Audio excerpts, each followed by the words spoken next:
else on the planet. Okay. Thank you very much for waiting. My apologies. I blame it on Austrian Airlines. But thank you also for coming out on a Wednesday to listen to a lecture in a foreign language. I'm going to talk, as I think Armin, I hopefully was saying, about my new book, Imaginary Futures, which is basically this message: the future is what it used to be.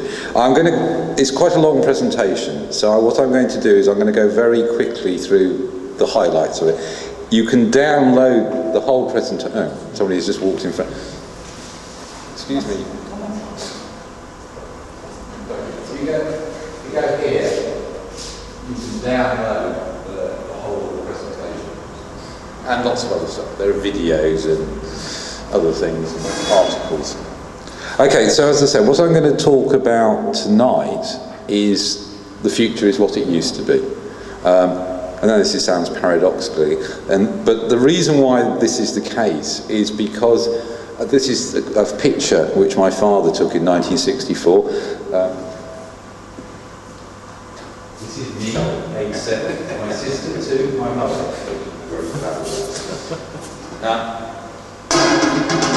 This is 1964 World's Fair. My father, I have to say, was a right-wing member of the Labour Party. He's going on a CIA-funded sabbatical to MIT in Boston, Massachusetts, for the political science department. I'll talk more about these people later on. This is the World's Fair, this is the Unisphere, and there's a pagoda, you'll notice in the back, which also turns up later. The point about this, I want to talk about this to start off with, is because at this World's Fair, when I was 7, we were promised certain futures. Basically, America at this point was the most powerful country on the planet. It had 50% of the world's industrial production, by far the strongest military, finance. Americans were 2 to 3 times richer than everyone else. And at the centre of the message of the World's Fair, apart from every nations of the world coming together, all the corporations and the states showing off, was this belief in new technology. There are 3 real key technologies they were showing off. On the left, actually this is the only thing I can remember from when I was 7, which was the space rockets. And they were saying that within 2 decades you would be going for holidays in the moon. So by 1990 at the latest, you could go for your 2-week holiday in the moon. The middle is the first public display of a fusion reaction. General Electric, which made nuclear power stations, put on this, and they said within 10 to 20 years, electricity would be so cheap to make, it would be free. No electricity bill. The third thing is the IBM computer, the System 360, which they actually launched in 1964, and they said there within 10 years you would have intelligent machines, artificial intelligence. And in particular, at the IBM Pavilion, this is Eno Sarin's fantastic design, you were lifted up, if you can see in the bottom, there's like tiered seating, you were lifted up into a theatre where there was a multimedia display that told you that the computer worked like a human brain and the human brain worked like a computer.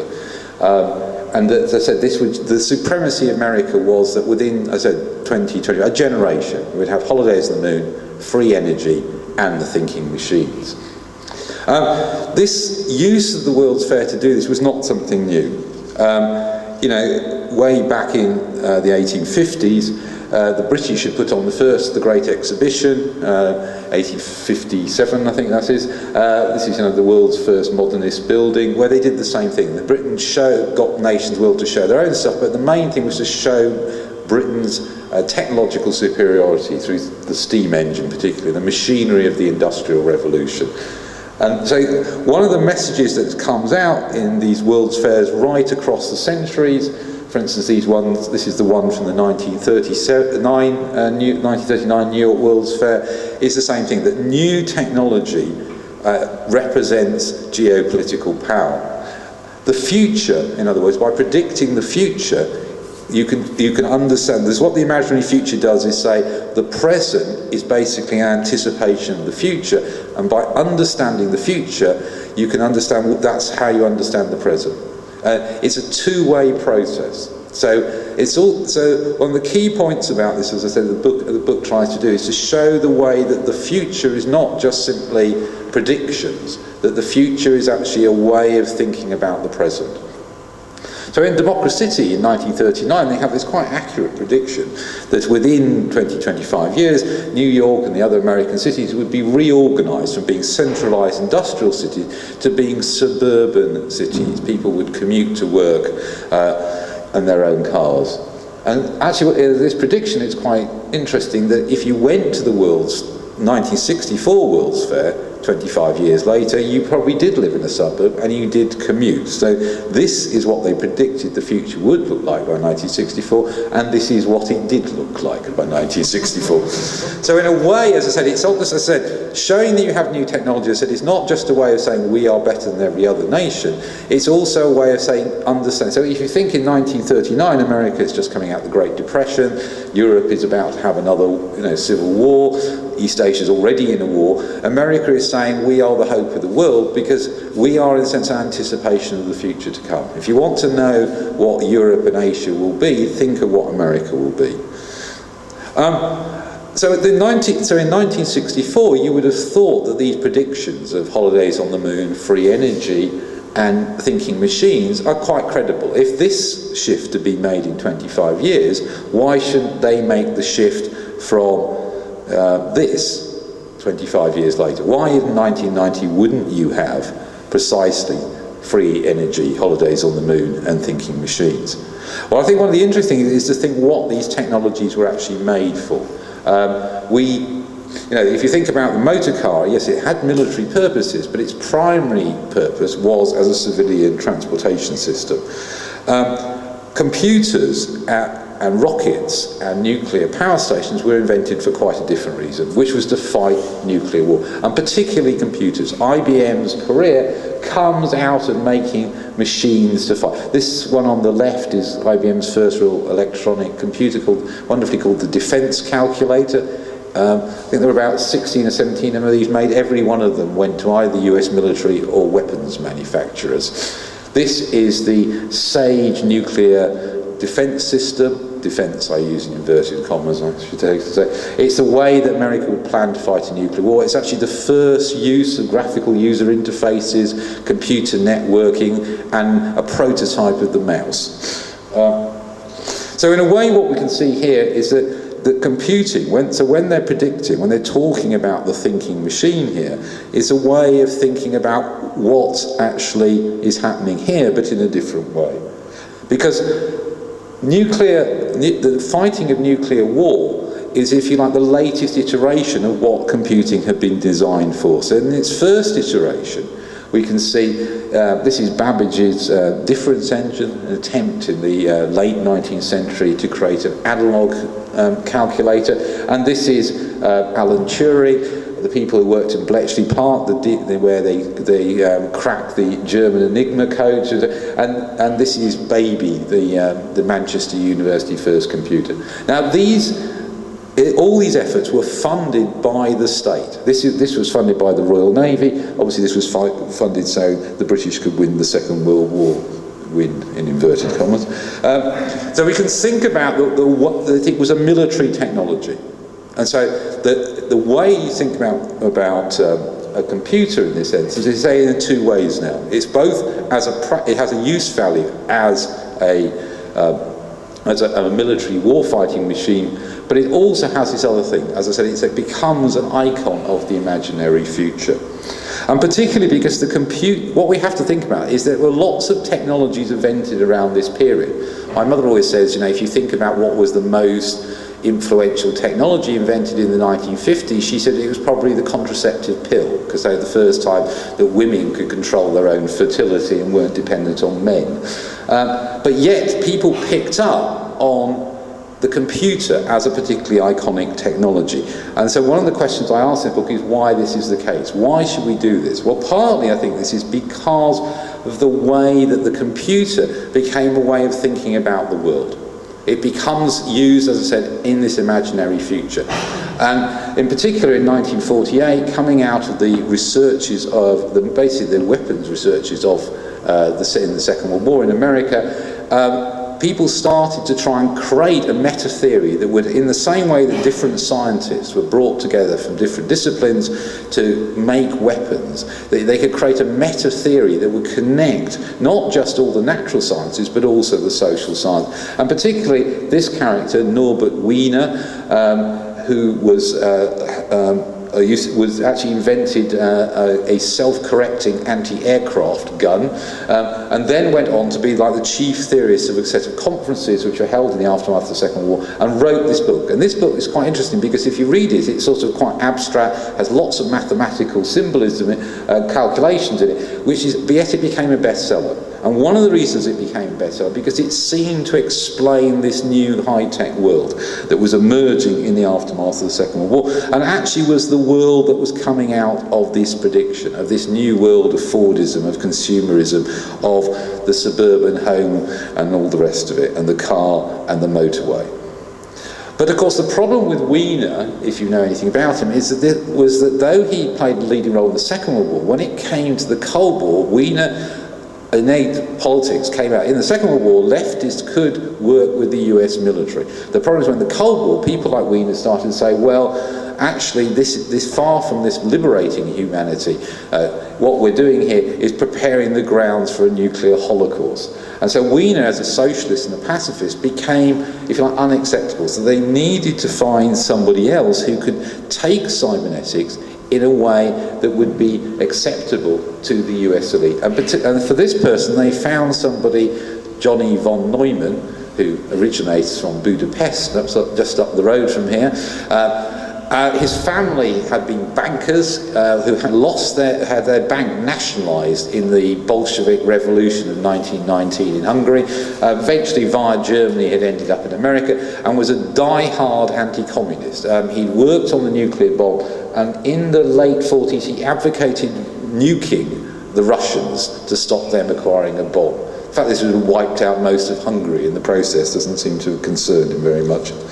But he was responsible for, if you like, taking cybernetics from being this meta-theory that was a way of explaining, connecting both all the natural sciences and all the social sciences together, and to use the computer as a metaphor for creating things like feedback and networks and all the rest of it, into a much more narrow focus.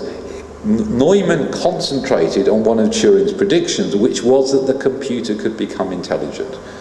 And so cybernetics became replaced, if you like, with the study of artificial intelligence. So computers go from being this social analogy in a widest sense, which had in Norbert Wiener's interpretation a socialist and pacifist implication, to being this much more narrowly focused on artificial intelligence.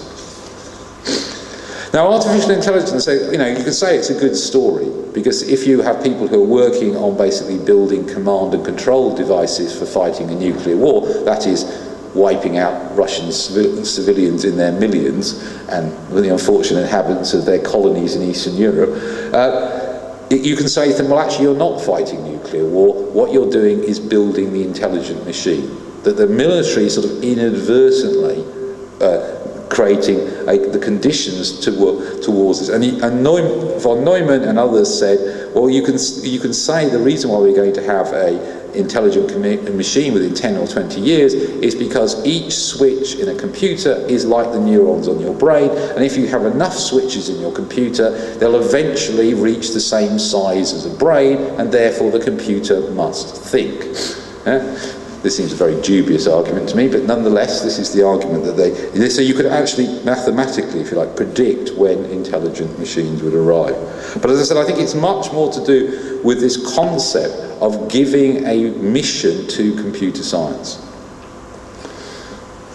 And of course it has a double meaning, because it's not just about the focus is not just on these command and control systems, but computers very rapidly, the militaries find, also are useful for other things, like playing war games to plan their campaigns, for controlling the inventory, controlling the supplies for their troops, and so on and so forth. So as a bureaucratic machine, the US Army and Air Force and Navy could use computers And so in a way what happened is that as companies like IBM are funded to create these machines for the military, they are actually also creating machines for their primary customers up to then, which were in fact the business. IBM stands for International Business Machines, and it had made its money out of tabulators. These are calculators which were used for stock taking primarily and paying wages in corporations.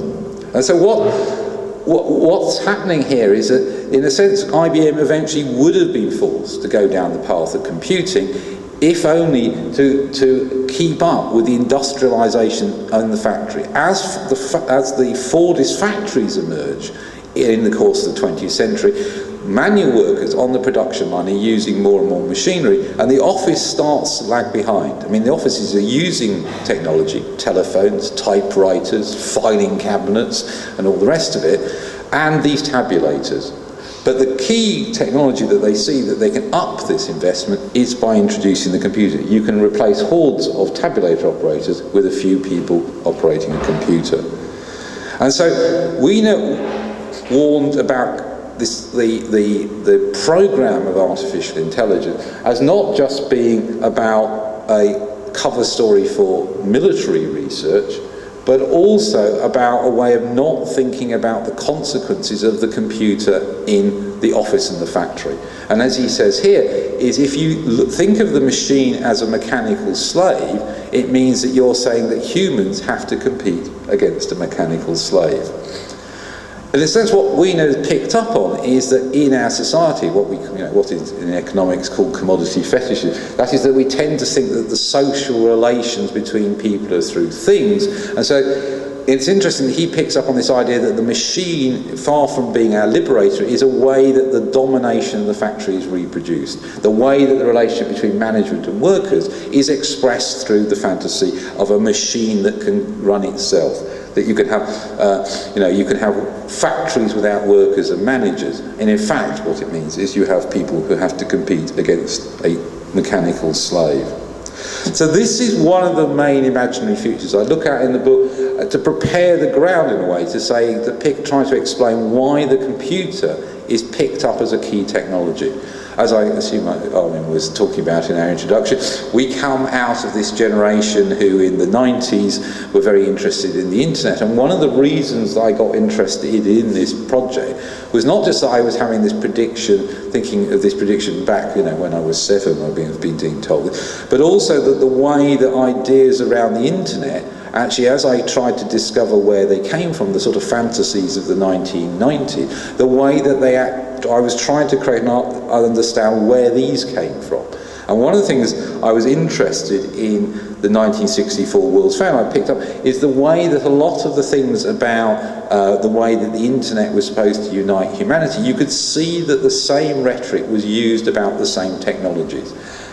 This is the Telstar. This is what the first. It's a television. It's a global. It's a satellite that transmitted the first television programs across the Atlantic. Went up a couple of years before the 1964 World's Fair. And if we go back here, there are 3 rings around the Unisphere in Flushing Meadow, this is the icon of the World's Fair. Two of which are commemorating space flights, but the third one is the Telstar because it united Europe and America through TV.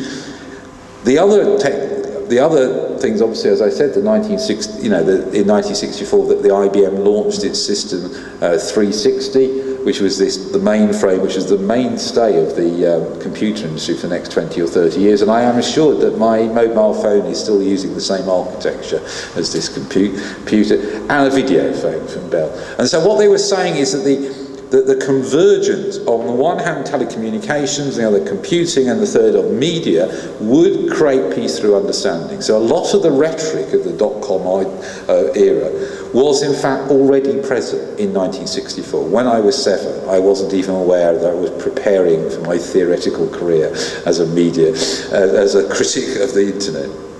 And this is because something else happened in 1964. This is a sort of, one of those iconic dates in recent human history, is that it was also the time when this book was launched. In 1964, a Canadian English professor called Marshall McLuhan published his bestseller, Understanding Media.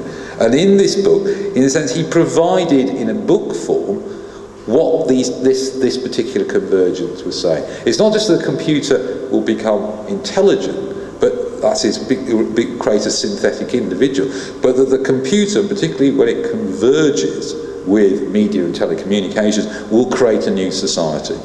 It will create what we now call the information society, or the knowledge economy, or the network society, all these various other predictions that we also know so well.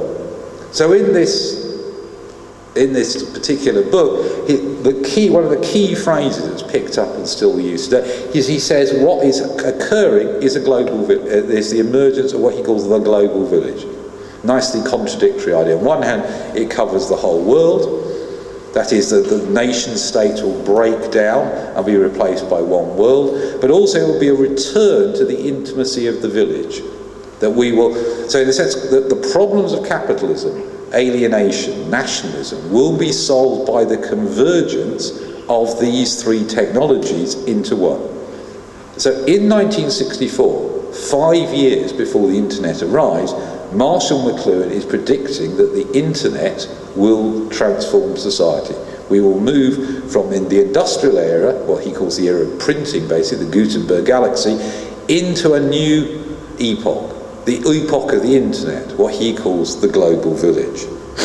Now, in his writings, you can see there are certain caveats. He was a Catholic convert, for instance, so you're never quite sure whether he believes that the global village actually is the new utopia, or it's it's the Antichrist preparing the way for Christ to return. There's a sort of religious sub-theme in it.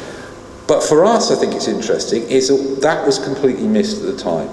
This book became a bestseller because people took this book, and because it's written in this very idiosyncratic style, unlike most academics, he doesn't use footnotes, he doesn't have proper quotations.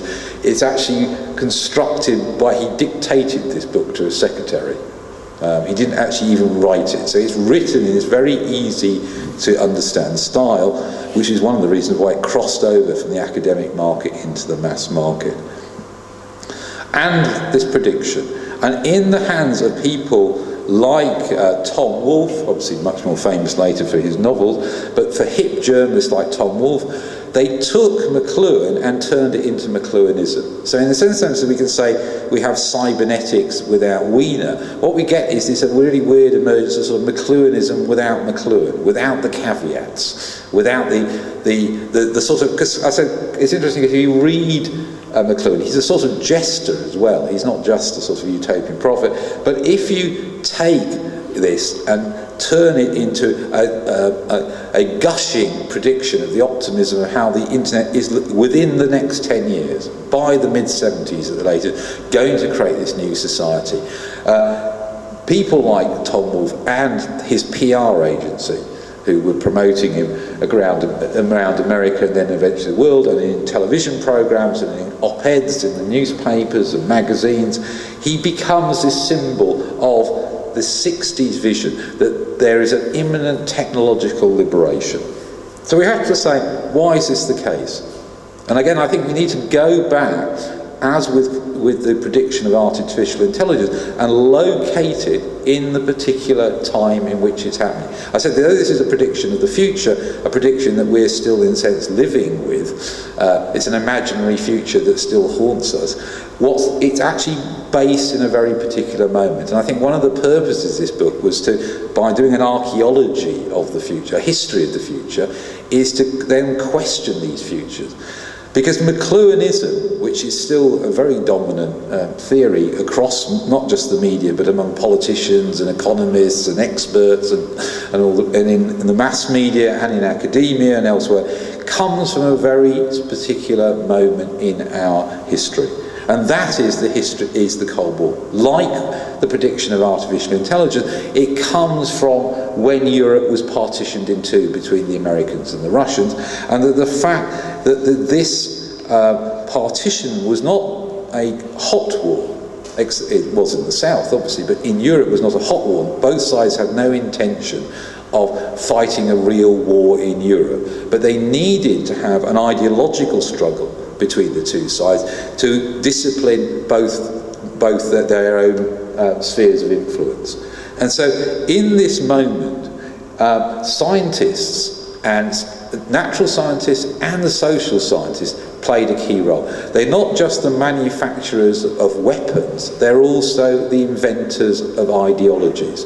In the words of Joseph Nye, who's a foreign policy expert in America, there are two, what he says, there's hard power and what he calls soft power. Hard power is military, economic, but also there's soft power, cultural power, the power of believing that you control the future, that you offer the best hope of society. So what both sides are trying to do is say, but both America and Russia saying we own the future, and by owning the future, it's a way of controlling space. And this is what creates the opening, not just for the Johnny von Neumanns and the natural scientists who are making the weaponry, but also for the social scientists who are making the ideologies, the weapons of soft power. And here, so up to then, up to the 1930s, academics in America were they're not really part of the elite. They're off on one side. The key people in America are obviously politicians and businessmen. And now you get the emergence of these key academics who become part of what C. Wright Mills would call the power elite. Yeah? And that is because they are the people who are inventing the weapons, inventing the ideologies, running the university research institutions, advising the government, and being the public face of the American empire. And within the social sciences, like in the natural sciences, there were key groups of people who had the knowledge which this elite needed. Now, in the natural sciences, obviously, the people who knew how to make nuclear weapons, knew about nuclear physics, knew about, the new theories of cybernetics and computing, obviously became an important warrior, scientist, bureaucrat. In the social sciences, there was also a group of people who had a similar esoteric knowledge which was vital for creating soft power. And that was And that was actually interesting. It was people who had a knowledge of Marxism. If you wanted to become... America had this key problem in the Cold War, is that America was obviously richer than Russia. It was obviously more democratic than Russia. It was more powerful militarily than Russia. It obviously had the dominant position within the split of partition in Europe. They got the rich half, the Russians got the poor half.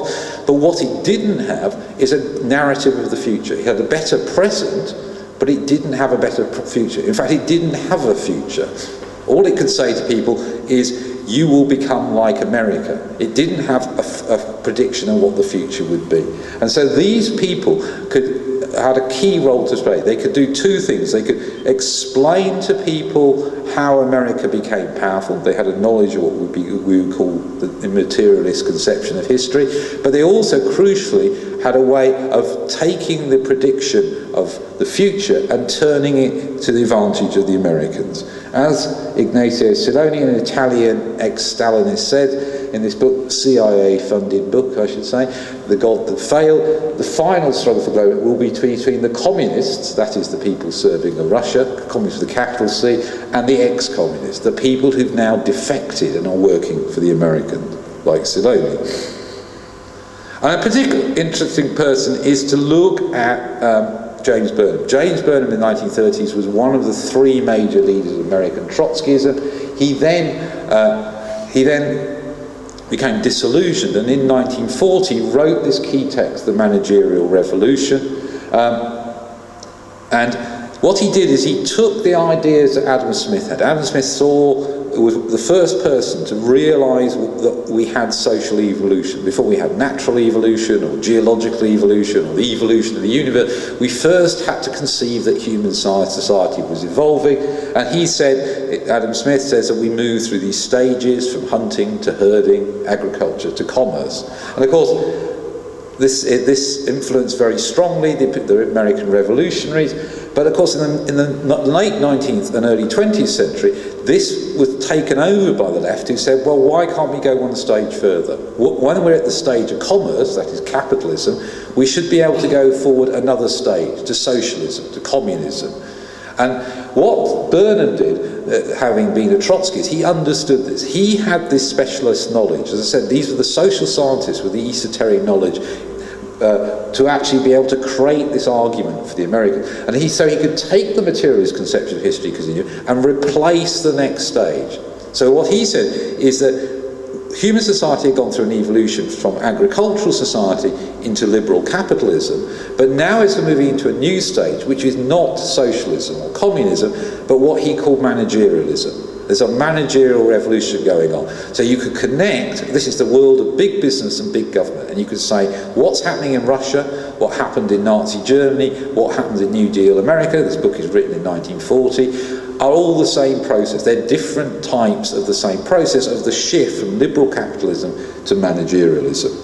And this is then taken up by an MIT political scientist in the 1950s, and he wrote this book in 1960. This is a friend of my father's. This is why my father is going to MIT to study in the political science department. This guy headed a research institute at MIT.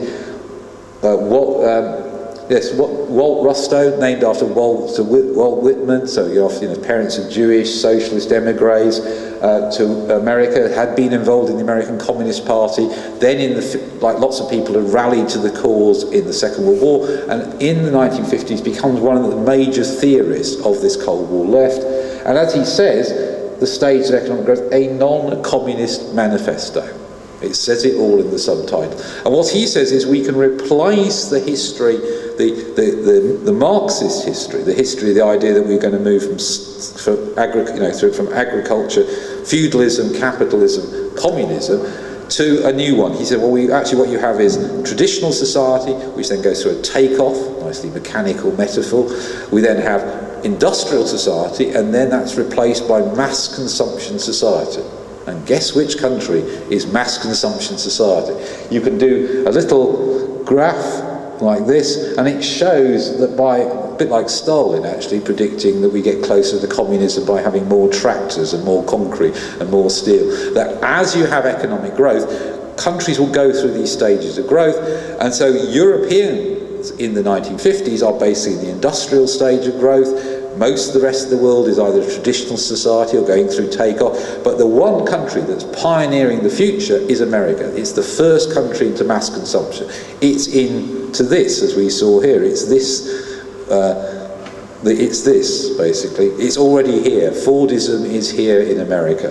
And so he's saying this is the future. So the future of Europe is America, not Russia. And they've proved it scientifically by rewriting historical materialism and showing this is the case. And as I said, it says it's a non-communist man. And of course, what this says is, though it appears as a social scientific prediction, of course, like artificial intelligence, it has very specific geopolitical aim. As I said, this guy is funded by the CIA. The political science department, which my father's going to go to, is every professor and every student is financed by the CIA, including my dad on his sabbatical. The whole department. So it actually has a very specific use, in the same way that the computer labs are funded by the US Air Force. Exactly the same. They are making, this is soft power rather than hard power. And the reason is, of course, because it actually creates the thing that if you say mass consumption society, it's a society like America. And this vital centre, this is Arthur Schlesinger, and he says, well, we've now moved beyond the old the old paradigms. The old paradigms of industrialism, which is on the one hand laissez-faire liberalism, the chaos of the free market that led to the depression and the slump in the 1930s, and also its alternative, which is Russian totalitarianism, old-style Marxism. What we move towards is what they start to call the third way. Daniel Bell, another ex-Trotskyist turned member of the Cold War left, says, well, we've now got to a place where basically it's about the wealth, it's about, you know, the mixed economy, it's about political consensus, it's about managerial efficiency. It's the middle road between the two. Again, it all sounds incredibly familiar if you're in recent politics, particularly coming from England, where, of course, Tony Blair famously called his politics the third way.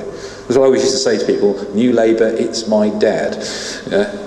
So the third way is the politics of of America of the 1950s.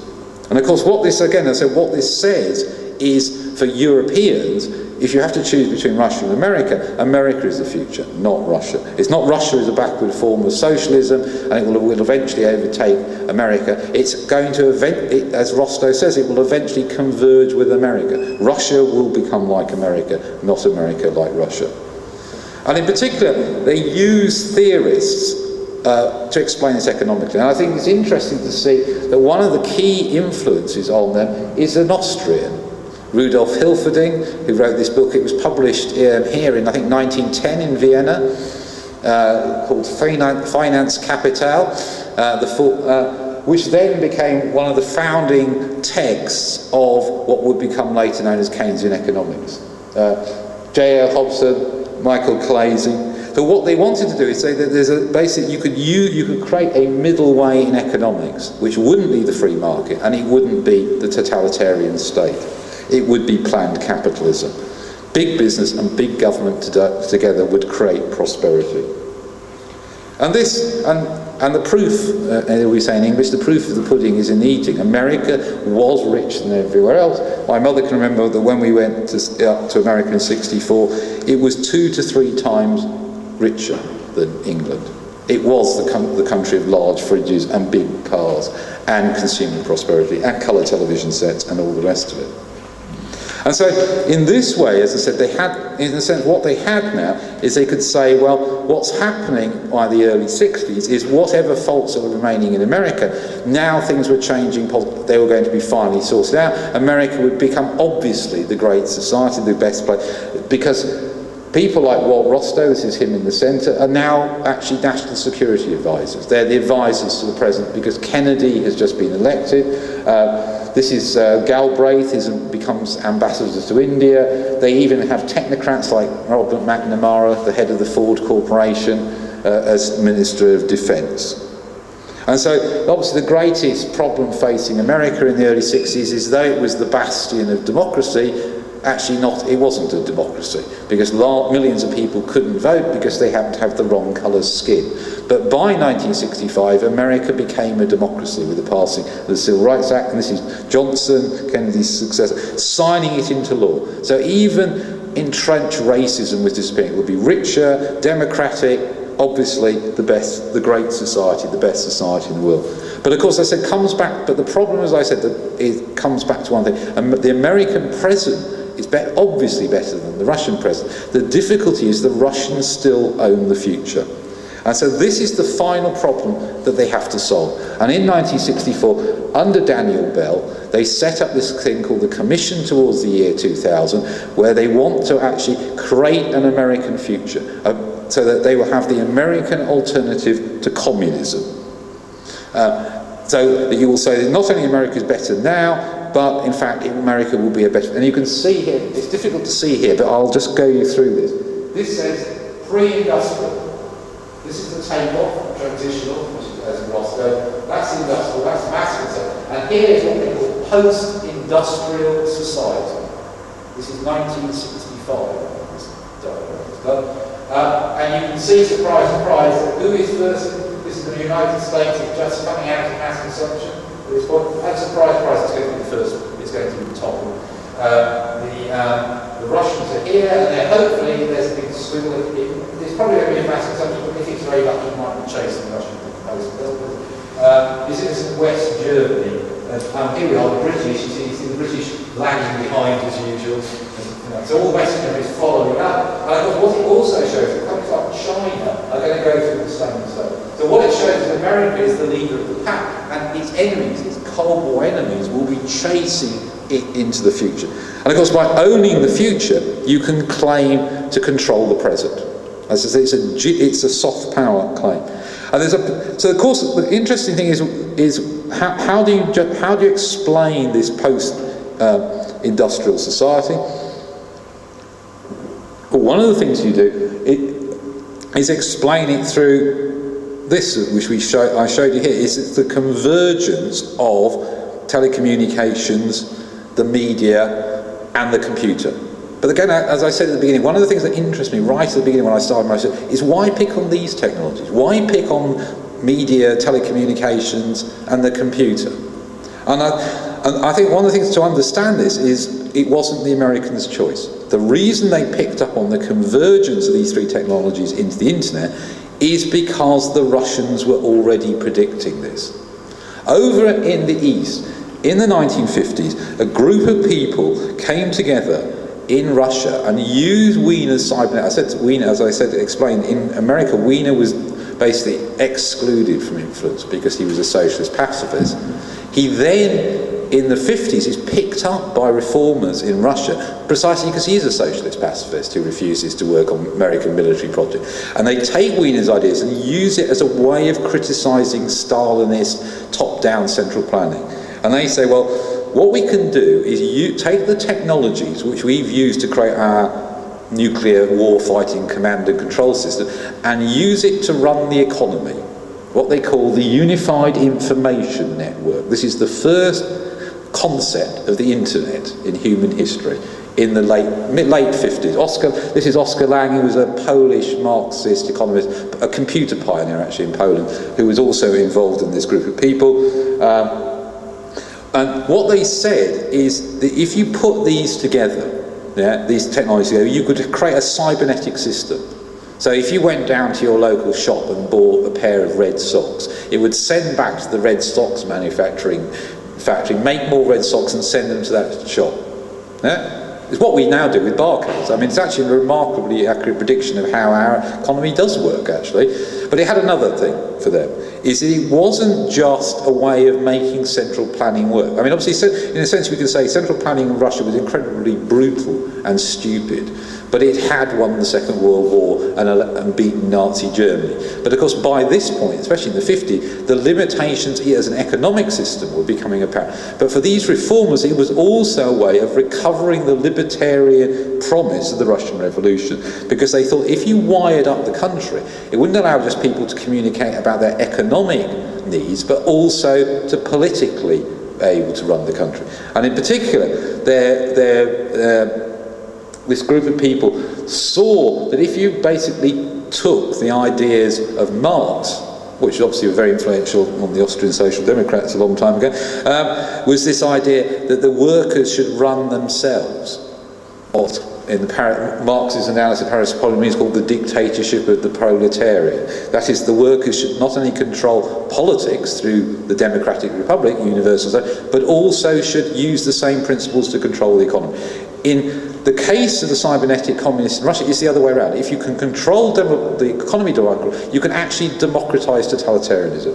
This is obviously the promise that Lenin made before the October Revolution in his famous pamphlet State and Revolution, a promise that he did not keep. But they also thought, but their key idea was that you could take that and combine it with cybernetics. That the computer network, the internet, was the way of recovering the hopes and ideals. And particularly because this character, you can just see at the bottom, next to the bust of Lenin, is Axel Berg. He was actually a Minister of Defense under Khrushchev. He had a great journal which was called Cybernetics in the Service of Communism. And he'd fought in the Russian Civil War, had been imprisoned by Stalin, Stalin let him out because he was an engineer during the Second World War, and he'd risen through the system, and he was basically the patron of the reformers. And so he saw the net as a way, because as I said, he came out of that old Bolshevik generation of seeing this. And the summary of this really comes from the Prague Spring. Just up the road of here in Prague, the Czechoslovak Academy of Arts and Sciences commissioned a group of intellectuals to work out how to move totalitarianism, the industrial system, into post-industrialism. They said, if the Eastern European system is going to evolve any further, it has to not only change the way we run the economy, based on the idea that unless America can come up with an alternative to cybernetic communism, it's screwed. So there's two parts of the programme of the Bell Commission. The first is to invent an American future. Yeah? The other is to invent the internet. So there are two things going parallel with that. So on one hand, in 1964, the American Cybernetic Society has one of its earliest meetings, this is his book about it, where they say, John F. Ford, a CIA-funded analyst, comes along and says there's a cybernetics gap. In the same way they would claim there was a bomber gap, the Russians have more bombers than the Americans, or there was a missile gap, the Russians threatened to have more missiles. There's a cybernetics gap. Russia is threatening to overtake America. America's already been shocked in 1957 when the Russians launched the first Sputnik satellite, then in 61 when they sent the first person into space. Now the Russians are about to humiliate America again by inventing the internet. So one of the things you do is get JCR Lick Leader, a mate of Wiener's, and give him huge sums of money to the Advanced Research Projects Agency, ARPA, which was set up to stop another Sputnik, and get him to invent the internet, which he does. Yeah? The other thing is to get the Bell Commission to invent an American alternative to cybernetic communism. And so the way you can do this, as I said, is how do you do this? How can you find this out? Well, one of the things is actually to go back to McLuhan. To look at McLuhan. And what is interesting about McLuhan is promising all the same things as cybernetic communism. You know, the end of the nation state, direct democracy, you know, online voting will be here within 10 years. You know, it's the global village. But what it's going to be coming through is not technology in the service, cybernetics in the service of communism, that is through a social revolution. It will come through the technology itself, through technological. I won't go through this list. This is a list of 100 inventions by the year 2000, which include wonderful things like using nuclear bombs for construction projects and putting people into hibernation. Interesting, artificial intelligence is not among them, really. But it has some quite good ones, like we'll have video recorders and so on and so on. But as you go through this, you'll notice, and particularly if you look at the ones I chose, is how many of them are about the convergence of media, telecommunications and computing. For instance, pervasive business use of computers for the storage, processing and retrieval of information. Inexpensive, high-capacity, worldwide, regional, local, home and business communication, perhaps using satellites, lasers and light fibre optics with us. Inexpensive home video recording and play. Wide video, and so on and so forth. We haven't had much time. Look at them, they're on the internet. Home computers to run household and communicate with the outside world, and so on and so on. In other words, the internet. So in the sense, the reason why the internet is seen as a new stage of human civilization is because people were saying this in the 1964. In other words, before the internet was invented. Yeah? In a way, it was a social utopia before it became a functioning technology. Because one of the questions I always ask myself is, if you read the history books, they always say the internet was invented as a communications device that would survive a nuclear war. So you take cheap, reliable switches and replace them with expensive, flaky computers. Not a very likely story to me. But this seems to me much more credible. That the reason why the internet has been invented is to stop it being another Sputnik, but also, more particularly, to claim the future. And so, this Bell, they produced books, had seminars, but above all, what they did is they actually created the American future. And this is Daniel Bell's great book came out in the early 70s, where he takes historical materialism, as I said, the stages of economic growth, combines it with McLuhan's technological determinism. You know, as an ex-Trotskyist, he knows how to do this. As a mate of Rostow's, he knows how to do this. And as somebody, and what they do is they create McLuhanism without McLuhan. Now, as I said, McLuhan is a bit too flaky and too much of a jester. So they turn it into respectable social science, which proved that America is not only the most advanced country in the present, but it's also the future. If you own the future, you control the present.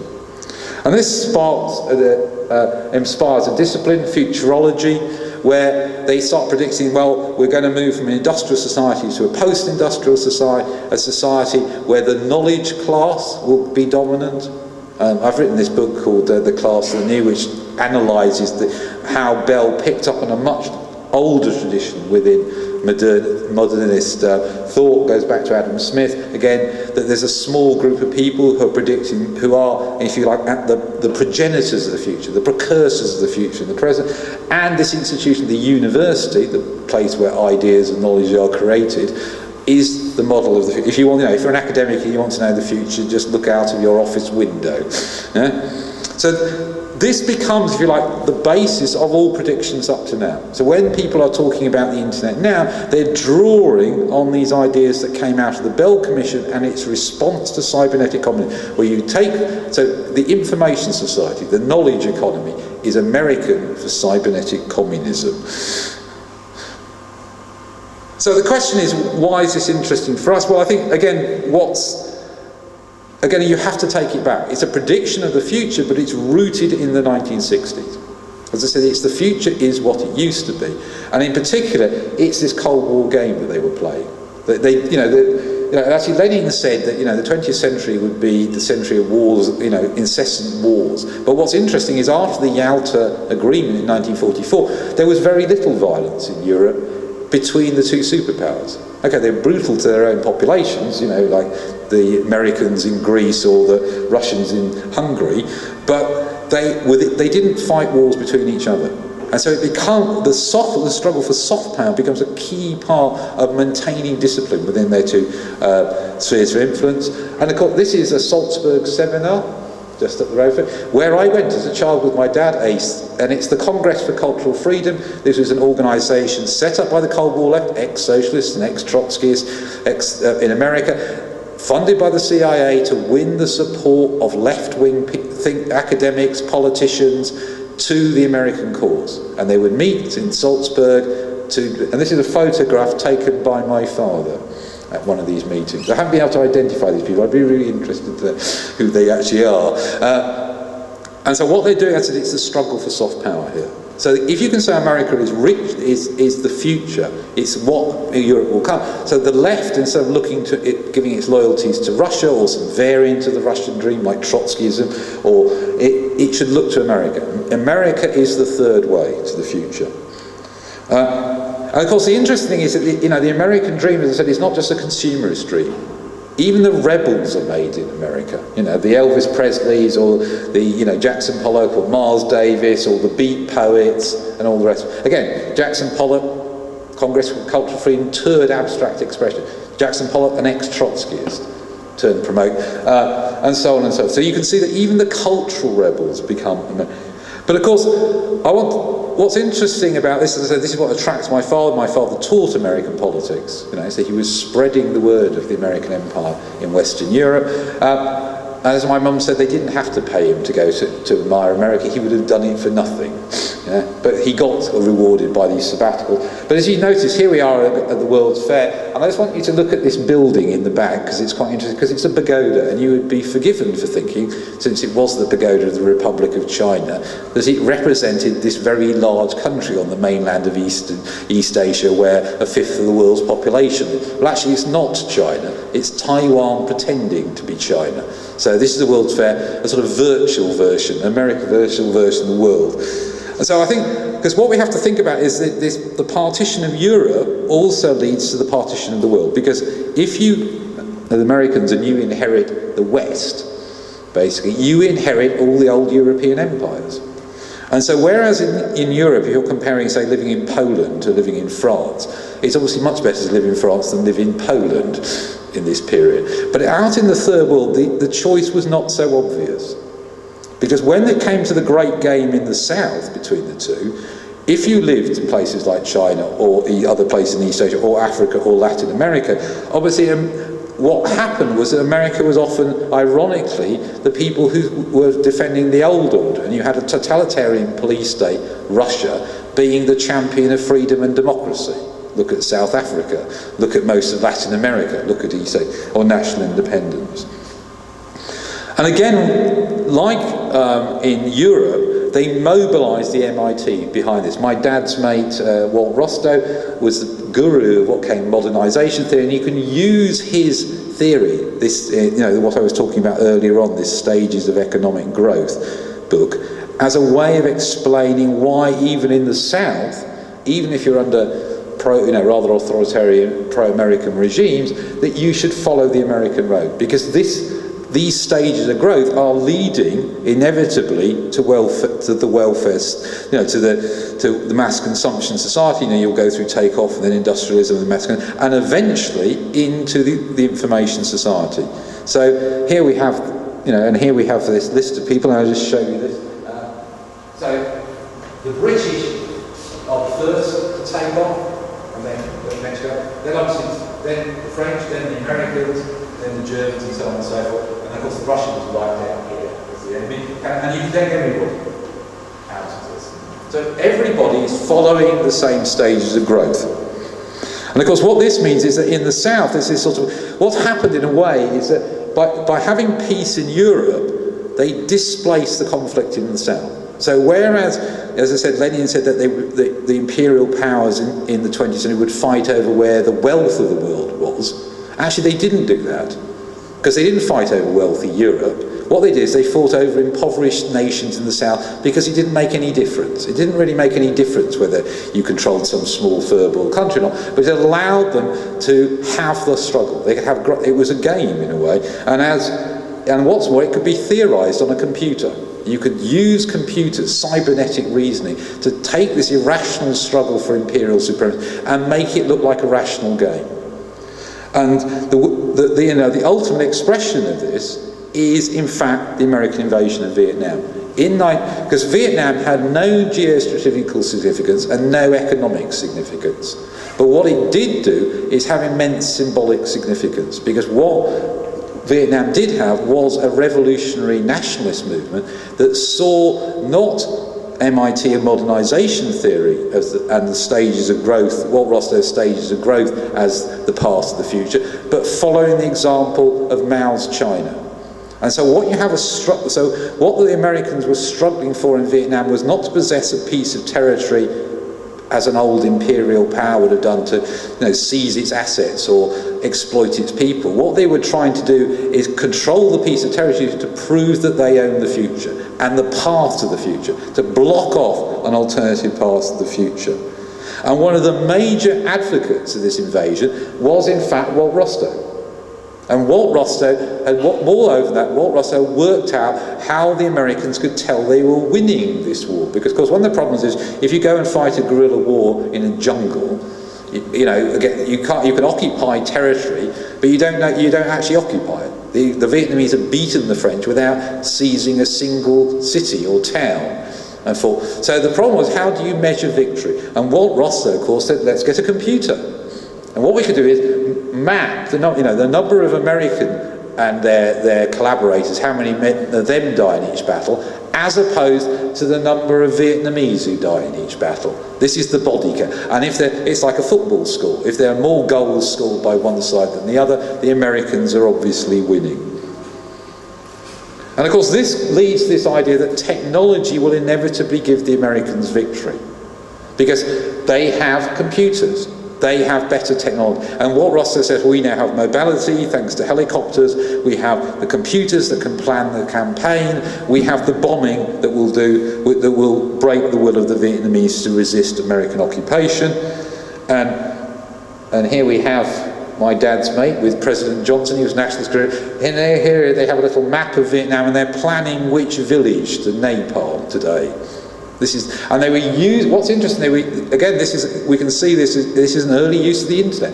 They have a telecommunications network between the basement of the White House, where this picture is taken, and Vietnam. And they believe, because they have all this knowledge coming in their computers, and through this convergence of media, telecommunications, and computing, that they can control the battlefield from the White House.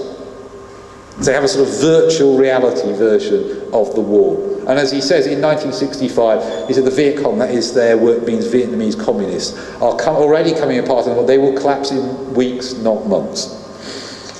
1965. And of course, the key part of this struggle is the media war, because there's no point beating the Vietnamese guerrillas unless everybody can see it. You can't say, well, we've beaten the alternative path to the future, the Russian-Chinese path to the future, unless everyone sees it. So one of the key parts of the Vietnam is obviously sending what we now call embedded reporters, sending out TV crews with the troops as they go around chasing guerrillas around the countryside and all the rest of it. Yeah? But of course the trouble with this vision is it failed. That in fact, when it was a choice between the Maoist road to modernity and the MIT modernisation theory, the Vietnamese chose Mao, not Rostow. Yeah?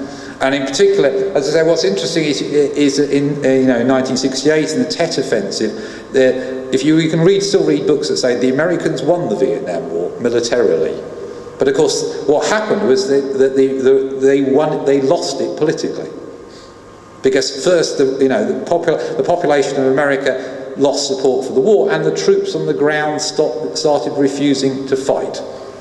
So they might not have been beaten on the battlefield, but they were beaten politically, not only among the Vietnamese, but also in America. And so we have, as the last scene in the final episode of the long-running TV series is the liberation of Saigon in 30th of April 1975. And this is the iconic image where the Vietnamese tank goes into the presidential palace of the puppet government the Americans had set up in the south. And what's interesting about this, it's a fake.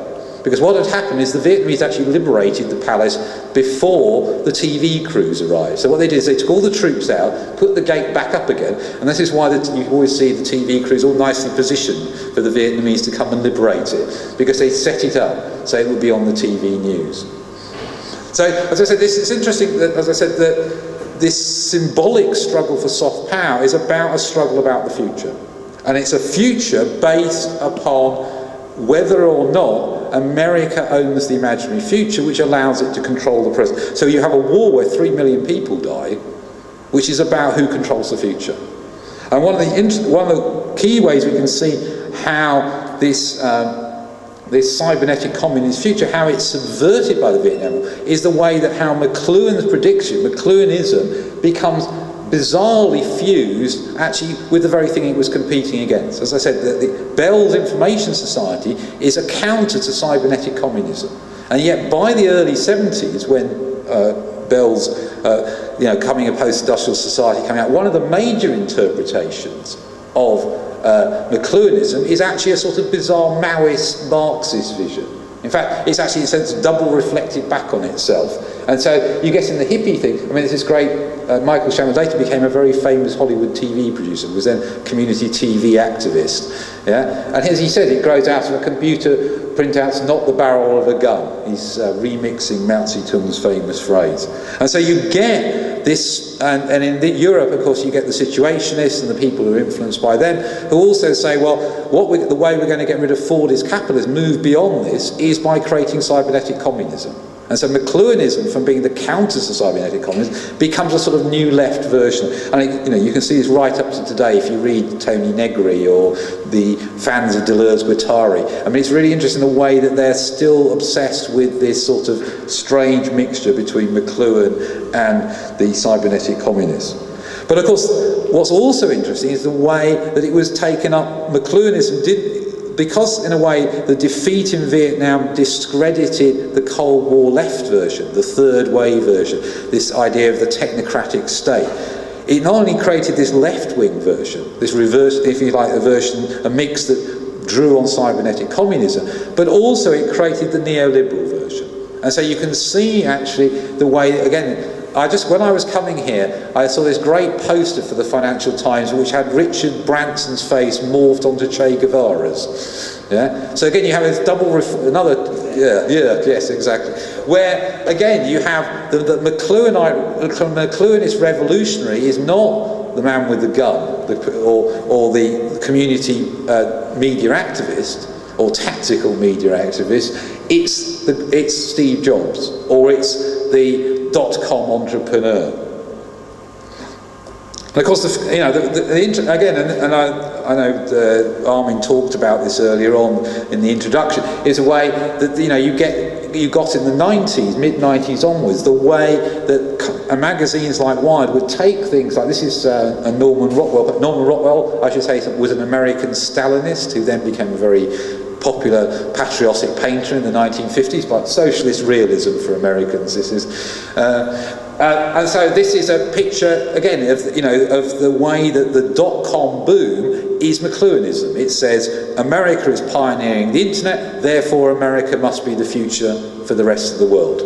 The claim on the present is the control of the imaginary future, because the present is just the beta version of the future, and by understanding the future we understand what's happening in the present, and with each new piece of hardware or each new software release we're going closer and closer to that future. So it doesn't matter that America has crazy gun laws and no welfare state and all the rest of it, and there's a huge gap between rich and poor and terrible infant mortality rates. It's got the internet. It's got more internet than anywhere else, so it must be the future. Again, as I said, it's interesting, as I said, so that's one, there are these multiple, so McLuhanism, interestingly, though the people who invented McLuhanism in its dominant version, its third wave version, were discredited by the fact that they were the chief boosters of the invasion of Vietnam, they also spawned all these different heretical versions. And so you do get this radical version still coming in the net itself. And so one of the questions is, again, when you say, well, why is the internet dominated by the gift economy? Yeah, it's partly because when Lick Leader built the internet, it was built as the American imitation of cybernetic communism. He didn't see it as a purely commercial enterprise. He didn't see it as a top-down military project. He actually saw the way that academics operate was, as Axel Berg and Oscar Lang were saying in Russia, a sort of prototype of a post-capitalist society. So it's this interesting way that here Tim Berners-Lee, the English academic who helped Vendor, actually says that some of the key parts of any information capitalism, the buying and selling of information, is not possible in the information society. So why are we thinking about this, just to conclude? Well, one of the reasons is, and I think it comes back to this and why I touched on the Vietnam War, is because unless we adopt a critical attitude to these futures, unless we know the history of these futures, we could end up repeating them. And it seems to me this is a very classic example of what's happened recently. I mean,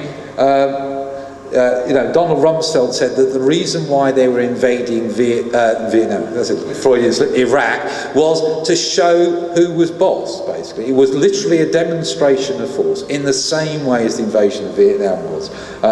You have Rostow and Wolfowitz. And obviously the other thing is the way that politicians like Tony Blair followed George W. Bush, despite his reactionary political, economic, ecological and moral positions, because America is the future.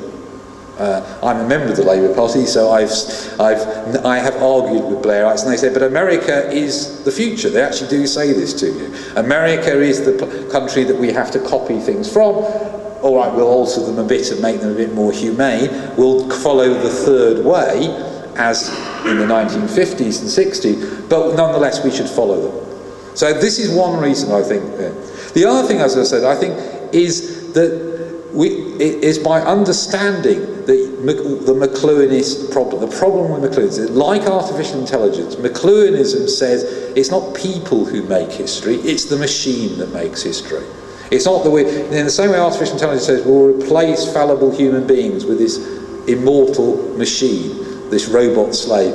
The McLuhanists say we will replace our society with, or it's the machine that will remake our society.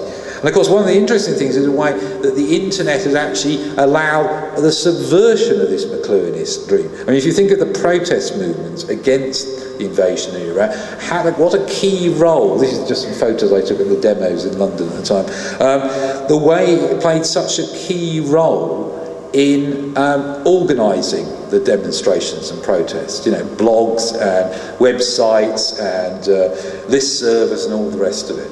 So again, you can see that, and this is people taking control of the technology, a technology designed for business or designed for an imperial product, and using it against it.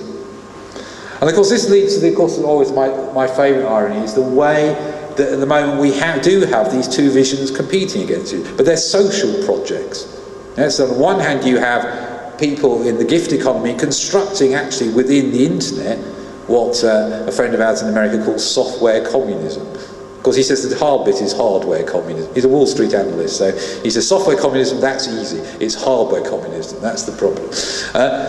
So these gift economies, and of course the way that then the multinational corporations are then having to follow the free, as Kevin Kelly would say, to stay in the game.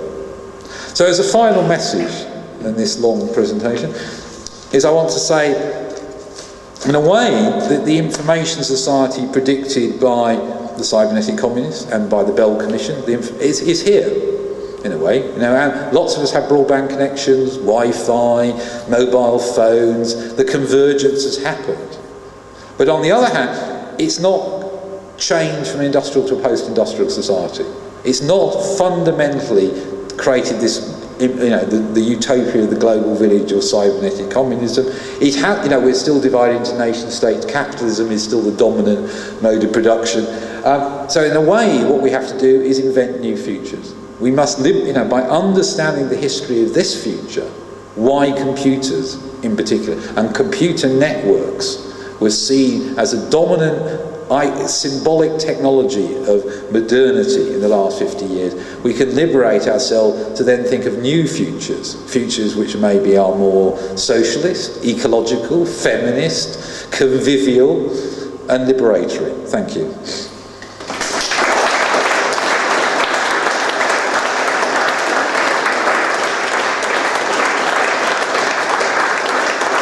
Good. That's very good. And thank you for putting up with my English. As being English, I always speak English very badly, too quickly. I think it was all started later and it's a long evening, but I think if somebody has some question, can ask you questions. Yeah.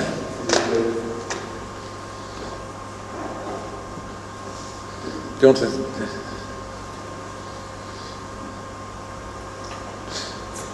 Stun them into silence. I talked to them. So you're going to go off and invent new futures now?